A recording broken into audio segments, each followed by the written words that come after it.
அன்பார்ந்த மாணவர்களுக்கு வணக்கம். இன்று 6ஆம் வகுப்பில் தமிழ் பாடத்தில் வேலு நாச்சியார் அப்படின்ற ஒரு உரைநடை பகுதியை பார்க்க போகிறோம். துணைப்பாடம் இது. இந்த துணைப்பாடத்தில் வேலு நாச்சியார் அப்படின்ற ஒரு வீர மங்கையை பற்றி தான் பார்க்க போகிறோம். நீங்கள் கேள்விப்பட்டிருப்பீங்க, ஜான்சி ராணி, லக்ஷ்மி பாய், ருத்ரமாதேவி, துர்காவதி போன்ற பல வீர மங்கைகள் வாழ்ந்த நம்மளுடைய தேசம் இது. அந்த வழியில் வந்தவங்க வேலு நாச்சியார் அப்படின்னு சொல்லக்கூடிய இந்த வீரமங்கை ராமநாதபுரத்தை சேர்ந்தவர். இவர் மன்னர் செல்லமுத்து அவர்களின் ஒரே மகள். இவர் செய்த சாதனைகள் என்னென்ன, இவர் தன்னுடைய நாட்டிற்காக அடைந்த வெற்றிகள் என்னென்ன இழப்புகள், இதை பற்றி தான் இந்த பாடப்பகுதியில் பார்க்க போகிறோம். ஒரு பெண்ணாக இருந்து அவர் செய்த சாதனைகள் என்னென்ன அப்படின்றத இந்த பாடத்தில் நமக்கு பட்டியலிட்டு காட்டிருக்காங்க. வாங்க பாடத்துக்குள்ளே போகலாம். நுழையும் முன், வணிகம் செய்ய வந்த ஆங்கிலேயர் சிறிது சிறிதாக நமது நாட்டை கைப்பற்றி கொண்டனர். அவர்களை எதிர்த்து வீரப்போர் புரிந்தவர்கள் பலர். அவர்களுள் வெற்றி பெற்றவர்கள் சிலரே. வீரமும் அதனால் விளையும் வெற்றியும் போருக்கு முக்கியமானவை. சூழ்நிலைக்கேற்ப செயல்பட்டு பெரும் வெற்றியே சிறந்தது. விடுதலை போரில் ஆண்களுக்கு நிகராக செயல்பட்டு வெற்றி வாகை சூடிய பெண்களுள் ஒருவரை பற்றி அறிவோம் வாருங்கள். நம்ம ஏற்கனவே முந்தைய பாடத்தில் காந்தியடிகள் பற்றி சொன்னோம். காந்தியடிகள் காலத்திற்கு முற்பட்டவர்கள் தான் இந்த மாதிரியான வீர மங்கைகள். அது மட்டும் இல்லாமல் நம்மளுடைய தேசத்தந்தை காந்தியடிகளோட பல பெண்கள் அந்த விடுதலை போராட்டத்தில் பங்கு பெற்றாலும் அவர்களுக்கு முன்னே இருந்த மன்னர் வம்சத்தில் வந்தவர்களில் வேலு நாச்சியாரும் ஒருவர் அப்படின்னு சொல்லலாம். ராமநாதபுரத்தை ஆட்சி செய்த செல்லமுத்து மன்னரின் ஒரே மகள் வேலு நாச்சியார். தாய்மொழியாகிய தமிழ் மட்டும் அல்லாமல் ஆங்கிலம், பிரெஞ்சு, உருது ஆகிய மொழிகளையும் சிறப்பாக கற்றார். சிலம்பம், குதிரை ஏற்றம், வாழ்போர், வில் பயிற்சி ஆகியவற்றை முறையாக கற்றுக்கொண்டார். சிவகங்கை மன்னர் முத்துவடுகநாதரை மனது மகிழ்ச்சியோடு வாழ்ந்து வந்தார். இவர் முத்துவடுகநாதர் அப்படின்ற ஒரு சிவகங்கையை சேர்ந்த மன்னரை என்ன பண்ணியிருக்காரு, மனம் புரிந்து வாழ்ந்து வந்திருக்காங்க. அடுத்தபடியாக அவர்களுடைய அந்த போர், அதில் ஏற்பட்ட மாற்றங்கள், இன்னல்கள், அதுக்கப்புறம் வெற்றிகள், அவர்கள் அந்த படைகளை எப்படி செயல்படுத்தினாங்க அப்படின்றத பார்க்கலாம். காளையார் கோவிலில் நடைபெற்ற போரில் முத்துவடுகநாதர் ஆங்கில படையுடன் போரிட்டு வீர மரணம் அடைந்தனர். வேலு நாச்சியார் ஆங்கிலேயரை வென்று சிவகங்கையை மீட்க உறுதி பூண்டார் அப்படின்னா உறுதி எடுக்கிறது. கண்டிப்பாக நான் ஆங்கிலேயரை என்ன பண்ணுவேன், வீழ்த்தி சிவகங்கையை நான் மீட்டெடுப்பேன் அப்படின்னு உறுதி பூண்டுறது. திண்டுக்கல் கோட்டையில் தங்கி ஒரு படையை திரட்டி பயிற்சி அளித்தார். 8 ஆண்டுகளுக்கு பின் அப்படின்னு கொடுத்துருக்காங்க. அப்போ இந்த போர் அவங்கள என்ன பண்ணியிருக்காங்க, 8 ஆண்டுகளாக தொடர்ந்து போரிட்டு வந்திருக்காங்க. திண்டுக்கல் கோட்டையில் ஆலோசனை கூட்டம் ஒன்று நடந்து கொண்டிருந்தது.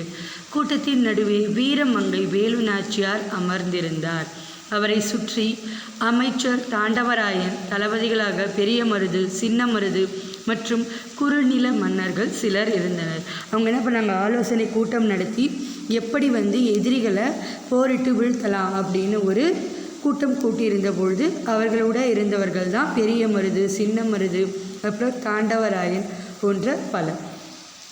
நாம் சிவகங்கை இழந்து 8 ஆண்டுகள் ஆகிவிட்டன. அவர்கள் என்ன பண்ணாங்க, சிவகங்கையை என்ன பண்ணிட்டாங்க, போரில் இழந்துட்டாங்க, தோற்று போய் இழந்துட்டாங்க. ஆனால் அதை மீட்டு எடுக்கணுன்றதுக்காக 8 ஆண்டுகள் கழித்து மீண்டும் என்ன பண்ணியிருக்காங்க, ஒரு புது புரட்சியோடு வந்திருக்காங்க. வேலு நாச்சியார் கவலை நிறைந்த குரலில் கூறினார், கவலைப்படாதீர்கள் அரசியாரே, நாம் சிவகங்கையை மீட்கும் நேரம் நெருங்கிவிட்டது என்றார் அமைச்சர் தாண்டவராயன். அந்த இனிய நாளைத்தான் நானும் ஆவலுடன் எதிர்பார்த்து கொண்டு இருக்கிறேன் என்றார் வேலு நாச்சியார். அப்போது வெளியே பெரும் ஆரவாரம் கேட்டது. மைசூரிலிருந்து ஐதர் அலி அனுப்பிய படை வந்துவிட்டது என நினைக்கிறேன் என்றார் வேலு நாச்சியார். ஏன்னா வேலு நாச்சியார் ஏற்கனவே மைசூர் அலி அவர்களிடத்தில் என்ன பண்ணியிருக்காங்க, மைசூரில் இருக்கக்கூடிய ஹைதர் அலி அவர்களிடத்தில் போர் புரியறதுக்காக உங்களுடைய ஆட்களை எங்களுக்கு கொஞ்சம் என்ன பண்ணுங்கள், உதவுமாறு கேட்டிருக்காங்க, அது சப்போர்ட் பண்ணுங்கள் அப்படி சொல்லி கேட்டிருக்காங்க. அப்போது அறையின் வாயிலில் வீரன் ஒருவன் வந்து நின்றான். அரசியாருக்கு வணக்கம், மைசூரில் இருந்து 5000 குதிரை படை வீரர்கள் வந்துள்ளனர் என்றான். அப்படியா, மகிழ்ச்சி, அவர்களை ஓய்வெடுக்க சொல், நான் பிறகு வந்து பார்க்கிறேன் என்றார் வேலுநாச்சியார். வீரன் வெளியேறினான். ஹைதர் அலி உறுதியாக படையை அனுப்புவார் என்று எனக்கு முன்பே தெரியும் அரசியாரே என்றார் அமைச்சர் தாண்டவராயன். எதனால் அப்படி சொல்கிறீர்கள் அப்படின்னு வேலுநாச்சியார் கேட்குறாங்க. நாம் இருவரும் ஹைதர் அலியை சந்திக்க மைசூர் சென்றோம் அல்லவா, அப்போது தாங்கள் அவரிடம் உருது மொழியில் பேசினீர்கள். அப்போது அவர் முகத்தில் பெரிய மகிழ்ச்சி தோன்றியதை நான் கண்டேன். உருது மொழியில் பேசும்பொழுது இவங்க நம்ம ஆளுங்க அப்படின்னு நினச்சி அவர் உதவி செய்கிறதுக்கு என்ன பண்ணியிருக்காரு, அப்போவே முன் வந்திருக்கார். நம் அரசியாரின் பன்மொழி அறிவு நமக்கு பெரிய நன்மையை தந்திருக்கிறது. பன்மொழி அறிவு அப்படின்னா பல மொழிகள் அறிந்த அந்த திறமை. ஆம், நமது வீரர்களுடன் ஹைதர் அலியின் 5000 குதிரைப்படை வீரர்களும் சேர்ந்து விட்டனர். நாம் படையுடன் நாளை சிவகங்கையை மீட்க புறப்படலாம் அல்லவா என்று கேட்டார் பெரிய மருது. பெரிய மருது நாளைக்கு என்ன பண்ணலாம், போருக்கு போகலாம் அப்படின்னு சொல்லி கேட்குறாங்க. அதுக்கு வேலுநாச்சியார் என்ன சொல்கிறாங்கன்னா, என் கணவர் கொல்லப்பட்ட ஊர் காளையார் கோவில், எனவே நாம் முதலில் காளையார் கோவிலை கைப்பற்றுவோம், பிறகு சிவகங்கையை மீட்போம் என்றார் வேலுநாச்சியார். அனைவரும் அதனை ஏற்றுக்கொண்டனர். மறுநாள் காளையார் கோவில் நோக்கி வேலுநாச்சியார் படை புறப்பட்டது. ஆண்கள் படைப்பிரிவுக்கு மருது சகோதரர்களும், அதாவது பெரிய மருது சின்ன மருது அவர்கள் இருவர்களும், பெண் படைப்பிரிவுக்கு குயிலியும் தலைமை ஏற்றனர். காளையார் கோவிலில் வேலுநாச்சியாரின் படைக்கும் ஆங்கிலேயரின் படைக்கும் இடையே கடுமையான போர் நடைபெற்றது. இறுதியில் ஆங்கிலேயரின் படை தோற்று ஓடியது. அரசியார் அவர்களை, காளையார் கோவில் நம் கைக்கு வந்துவிட்டது. நாம் இப்போதே சிவகங்கை கோட்டையை தாக்கினால் ஆங்கிலேயரை விரட்டி அடித்து விடலாம் என்றார் பெரிய மருது. அதுக்கு வேலுநாச்சியார் என்ன சொல்கிறாங்கன்னா, அவசரம் வேண்டாம், இப்போது சிவகங்கை கோட்டை கதவுகள் அடைக்கப்பட்டிருக்கும்.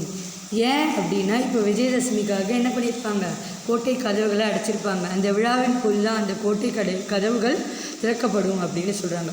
வரும் விஜயதசமி திருநாள் அன்று கதவுகள் திறக்கப்படும். அப்போது நமது படைகள் உள்ளே நுழையலாம் என்றார் வேலுநாச்சியார். அப்போதும் பெரிய காவல் இருக்குமே என்றார் சின்ன மருது. அப்போதும் காவல் இருக்கும், ஆனால் விஜயதசமி அப்போது பெண்கள் எல்லாம் என்ன பண்ணலாம், ஒரு பூ விற்கிற மாதிரியோ பழம் விற்கிற மாதிரியோ ஆட்களோட ஆட்களாக நம்ம என்ன பண்ணலாம், கலந்து போயிடலாம் அப்படின்ற ஒரு யோசனையை வேலுநாச்சியார் முன்வைக்கிறாங்க. விஜயதசமி நாளில் கோட்டைக்குள் செல்வதற்கு பெண்களுக்கு மட்டும் அனுமதி உண்டு. நமது பெண்கள் பிரிவினர் கூடைகளில் பூக்கள், பழங்கள் ஆகியவற்றுடன் ஆயுதங்களையும் மறைத்து கொண்டு கோட்டைக்குள் செல்லட்டும். உள்ளே அவர்கள் தாக்குதலை தொடங்கியதும் நமது ஆண்கள் பிரிவினரும் கோட்டைக்குள் நுழைந்து தாக்கட்டும். ஆங்கிலேயரை விரட்டி அடித்து விடலாம் என்றார் வேலுநாச்சியார். இந்த மாதிரி செய்தால் நம்ம என்ன பண்ண முடியும், அவங்கள ஈஸியாக தாக்க முடியும் அப்படின்னு சொல்கிறாங்க. அப்படியே செய்யலாம் அரசியாரே. இன்னும் ஒரு செய்தி, தங்களை காட்டி கொடுக்குமாறு உடையாள் என்னும் பெண்ணை ஆங்கிலேயர்கள் வற்புறுத்தினார்களாம். அவள் மறுத்ததால் கொன்றுவிட்டார்களாம். அவளுக்கு நாம் உரிய முறையில் சிறப்பு செய்ய வேண்டும் என்றார் அமைச்சர் தாண்டவராயன்.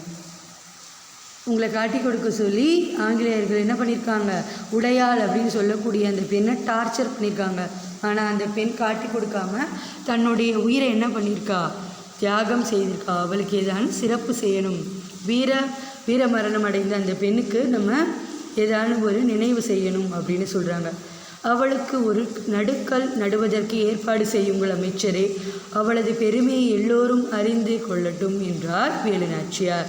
நடுக்கல் அப்படின்னா இந்த மாதிரி கல் தான். இந்த கல் எதுக்காக நடுவாங்கன்னா, வீர மரணம் புரிந்தவர்களுக்கோ இல்லைனா இந்த பகுதி எங்களுடையது அப்படின்னு சொல்கிறதுக்காகவோ ஒரு குறியிட்டால் இந்த வீரக்கல் நடுவாங்க, அதுதான் இந்த நடுக்கல் அப்படின்னு சொல்லக்கூடியது.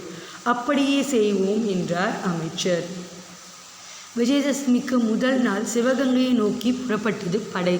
வழியில் உடையாளுக்காக நடப்பட்ட நடுக்கல் முன்பு குதிரையில் இருந்து இறங்கினார் வேலு நாச்சியார். தாம் வைத்திருந்த தாலியை எடுத்து அந்த நடுக்கல்லுக்கு காணிக்கையாக செலுத்தி வணங்கினார். அருகில் நின்ற வீரர்கள் உடையாள் புகழ் ஓங்குக என்று முழக்கமிட்டனர். எல்லாரும் என்ன பண்ணுறாங்க, உடையாள் புகழ் ஓங்குக அப்படின்னு சொல்லி அப்படியே கோஷமிடுறாங்களாம். படை மறுநாள் காலை சிவகங்கையை அடைந்தது. அரசியாரி, நான் நமது பெண்கள் படை பிரிவினருடன் மாறி வேடத்தில் உள்ளே செல்கிறேன். உள்ளே சென்றதும் அங்குள்ள ஆயுத கிடங்குக்கு எப்படியாவது தீ வைத்து விடுகிறேன். தீ எரிவது தெரிந்ததும் நம் படையுடன் நீங்கள் என்ன பண்ணுங்க, உள்ளே நுழையட்டும் என்று கூறினாள் குயிலி. அப்படியே ஆகட்டும் என்றார் வேலு நாச்சியார். குயிலியும் பெண்கள் படையினரும் கோட்டைக்குள் சென்றனர். சிறிது நேரத்தில் கோட்டைக்குள் பெரும் கூச்சல் எழுந்தது. உள்ளே உயரமாக தீ எழுவது தெரிந்தது. நமது படை உள்ளே நுழையட்டும் என்று ஆணையிட்டார் வேலு நாச்சியார். படை வீரர்கள் கோட்டைக்குள் பாய்ந்து சென்றனர். ஆங்கிலேயரின் படையுடன் கடுமையாக போரிட்டனர். இறுதியில் ஆங்கில படை தோல்வியடைந்து கோட்டையை விட்டு ஓடியது. குயிலி போய் என்ன பண்ணியிருக்காங்க, அந்த ஆயுத கிடங்கு, ஆயுதங்கள் எல்லாம் வச்சுருப்பாங்க இல்லையா, அந்த கோடவுனுக்கு தீ வச்சு கொளுத்திட்டாங்க. அந்த தீ பிழம்பு தெரியறத பார்த்தோன்னே ஆண்கள் எல்லாம் என்ன பண்ண, ஆண் படை பிரிவினர்கள்லாம் உள்ளே வந்துட்டாங்க. உள்ளே வந்து என்ன பண்ணிட்டாங்க, அந்த காளையார் கோவிலை அடித்து துவம்சம் பண்ணி தன்னுடைய கட்டுப்பாட்டுக்கு கொண்டு வந்துட்டாங்க அப்படின்னு சொல்கிறாங்க. தெரிந்து தெளிவோம். வேலுநாச்சியாரின் காலம் 1730 முதல் 1796 வரை. வேலுநாச்சியார் சிவகங்கையை மீட்ட ஆண்டு 1780ஆம் ஆண்டு. ஜான்சி ராணிக்கு முன்பே ஆங்கிலேயரை எதிர்த்து வீரப்போர் புரிந்தவர் வேலுநாச்சியார். நான் சொன்னேன் இல்லையா, ஜான்சி ராணி, அப்புறம் லக்ஷ்மி பாய் போன்ற ஒரு வரிசையில் வந்தவங்க தான் வேலு நாச்சியார் என்பாரும். வெற்றி வெற்றி என்று முழக்கமிட்டனர் வீரர்கள். இந்த வெற்றிக்கு காரணமான குயிலி எங்கே என்று கேட்டார் வேலு நாச்சியார். குயிலி தன் உடலில் தீ வைத்து கொண்டு ஆயுத கிடங்குக்குள் குதித்து விட்டாள் என வீரர்கள் கூறினார்கள். குயிலி தன் உயிரை தந்து நம் நாட்டை மீட்டு கொடுத்திருக்கிறாள். அவளது துணிவுக்கும் தியாகத்திற்கும் வீரத்திற்கும் தலை வணங்குகிறேன் என்று உணர்ச்சி பெருக்கோடு கூறினார் வேலு நாச்சியார். வேலு நாச்சியாரின் வீரம், மருது சகோதரர்களின் ஆற்றல், ஐதரலியின் உதவி ஆகியவற்றோடு குயிலியின் தியாகமும் இணைந்ததால் சிவகங்கை மீட்கப்பட்டது. மீட்கப்பட்ட நிகழ்வோடு என்ன பண்ணுறாங்க, வேலு நாச்சியார் மகிழ்ச்சியோடு அங்கிருந்து புறப்படுறாங்க. நன்றி மாணவர்களே. மீண்டும் அடுத்த வகுப்பில் சந்திக்கலாம். அதற்கு முன்பாக இந்த பாடப்பகுதியில் நான் உங்களுக்கு வினா விடை கொடுக்க மாட்டேன். இந்த பாடப்பகுதியை நீங்கள் முழுவதுமாக கேட்டுட்டு இதை நீங்கள் ஒரு துணைப்பாட பகுதியாக நீங்களே எழுதணும். சரிங்களா மாணவர்களே? நன்றி. மீண்டும் அடுத்த வகுப்பில் சந்திப்போம்.